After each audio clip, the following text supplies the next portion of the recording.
Good morning and welcome to Monday. So happy to have you joining me here for Morning Pulse at KTTC. I'm Kelsey Marier, your host and producer of this digital broadcast that I bring you every weekday morning at 8:30 right on our digital streaming platforms. You might be watching on our live stream right on our website. You might also be watching on our KTTC YouTube channel. I appreciate you joining us wherever you are watching us from, your computer, your tablet, or maybe your phone.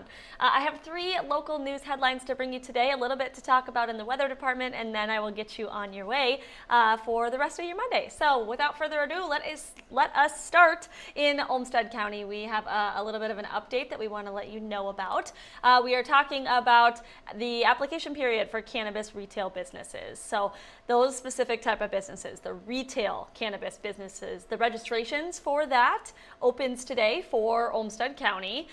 We've talked about this in the past before, about mezzo businesses, micro businesses, and now we're talking about retail businesses. So what is the difference between a retail and maybe a mezzo or a micro? Well, retail businesses can buy and sell cannabis products. They cannot grow the plant themselves. Just want to clarify that. So according to Olmsted County, the application is going to be open until next Friday, the 22nd of August. That's open until 5 p.m. And we are told that up to 4 retail businesses are allowed in Olmsted County for licensing. So that is something we want to note. And if there are more than 4 applicants that register, the county will be hosting a public lottery. Of course, that will be using a random selection method for that. So if you are interested in applying for a cannabis retail business, you can download the form for the application on our website, kttc.com.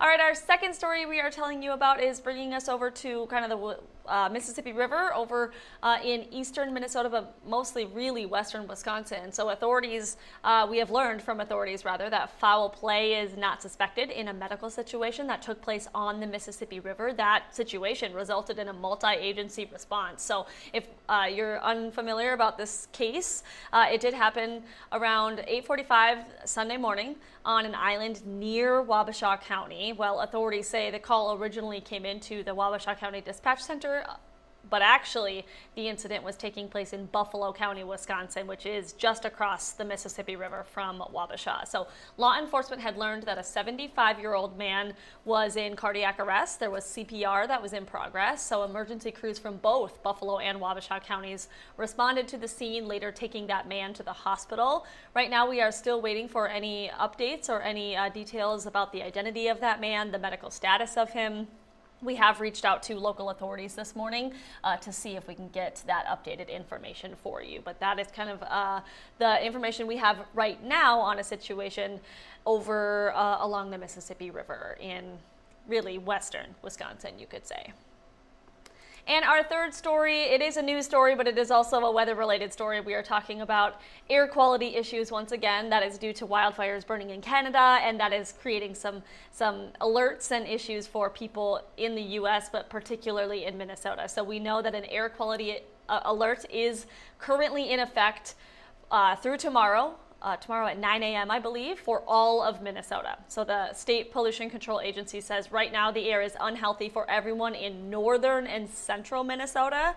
The rest of the state, including our southeast Minnesota corridor region, is in the orange range, which means unhealthy for sensitive groups. Now, what does that look like? What does that feel like? Well, symptoms for people in for people in sensitive groups, or just in general, kind of the symptoms of having air quality impact you is chest pain, shortness of breath, wheezing, coughing, and fatigue. Obviously, you can kind of see and probably smell the smoke as well. See that haze. So people in those sensitive groups are really encouraged to maybe reduce their physical activity outdoors, take more breaks if you're outside, maybe just do less intense activities to reduce your exposure. Again, because we are in an air quality alert today all the way through Tuesday morning. So anyone with asthma should also be following their asthma action plan, keeping their inhalers nearby just to help reduce any risks with air quality. So that is something that we are monitoring. Of course, that is something that Our meteorologists are monitoring for the day as well, and so just want to keep that in mind. Meteorologist Tetchman also was saying that fog was kind of an issue for our morning commute in parts of our area today. So if you are getting ready to head out on the morning commute or anything like that, need to get out and run some errands, there may be fog where you're at. So just keep that in mind. We know a little bit of fog can cause a lot of problems on the roads, and so we just want to make sure that you are safe and aware. Otherwise, our Monday today looks like it's going to be pretty mellow, pretty calm, no rain or anything severe to talk about or report on, and the temperature is going to be pretty nice in the upper 70s. So that is something to look forward to for our Monday. I hope you have a wonderful rest of your day, and I'll see you right back here tomorrow.